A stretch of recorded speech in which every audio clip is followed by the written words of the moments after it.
Dynamic Host Configuration Protocol, atau yang biasa disingkat sebagai DHCP, adalah protokol yang dipakai untuk memudahkan penyebaran IP secara otomatis ke perangkat lainnya. Dalam DHCP sendiri dikenal istilah DHCP server dan DHCP client. DHCP server adalah pihak yang memberikan nomor IP address, sedangkan DHCP client adalah pihak yang menerima IP address. DHCP server memberikan IP address kepada klien secara dinamis. Jadi, alamat IP yang dikirim oleh DHCP server dapat kadaluarsa pada waktu yang ditetapkan. Namun, DHCP server akan memperbarui masa alamat IP tersebut secara otomatis. Selanjutnya, apa sih fungsi dari DHCP server? Yang pertama yaitu mengelola dan mendistribusikan alamat IP. Fungsi perangkat ini adalah untuk memudahkan distribusi alamat IP ke komputer klien. Proses distribusi ini dilakukan ke banyak perangkat sekaligus secara otomatis. Yang kedua, mencegah IP konflik. IP konflik bisa terjadi karena dua perangkat memiliki IP address yang sama. Jika hal ini terjadi, perangkat tersebut tentu tidak akan terhubung dengan jaringan. Nah, maka dari itu, dengan adanya DHCP bisa mengurangi kesalahan seperti ini. Dan tentunya DHCP bisa mengelola pembagian IP address dengan baik. Ketiga adalah memperbarui IP address secara otomatis. Alamat IP yang dibagikan oleh server biasanya mempunyai masa kadaluarsa. Jika IP sudah kadaluarsa dan masih digunakan, maka user harus meminta IP yang baru. Dengan adanya DHCP, IP address bisa diperbarui kembali secara otomatis tanpa harus melalui konfigurasi.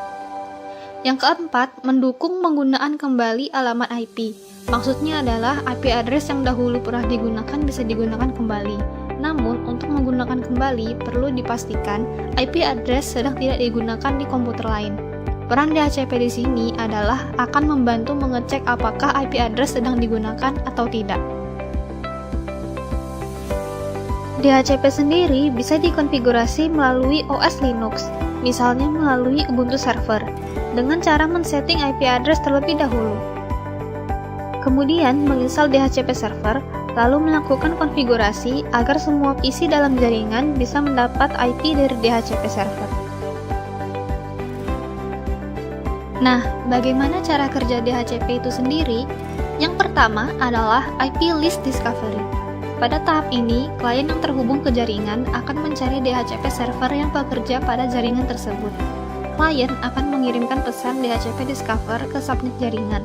Setelah ditemukan, klien akan meminta alamat IP yang tersedia pada DHCP server. Selanjutnya adalah IP list offer.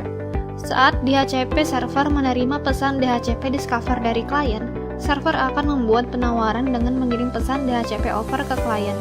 Pesan tersebut bisa berisi ID klien, alamat IP yang ditawarkan, subnet mask, durasi penggunaan, dan alamat IP DHCP. Ketiga, IP list request. Setelah menerima tawaran dari DHCP server, klien akan menyetujui dan memberi pesan DHCP request kepada pihak server. Yang terakhir adalah IP list acknowledge. Setelah server menerima pesan dari klien, server akan mengirim pesan berupa paket DHCP kepada klien. Nah, pada tahap alamat IP diberikan, berarti proses konfigurasi IP telah selesai. Setelah alamat IP diberikan kepada klien, server akan mencoret dan memberi tanda pada IP address tersebut di database yang mereka miliki. Demikianlah tadi pembahasan mengenai tentang pengenalan DHCP. Semoga dapat dipahami bersama dan juga bermanfaat. Terima kasih.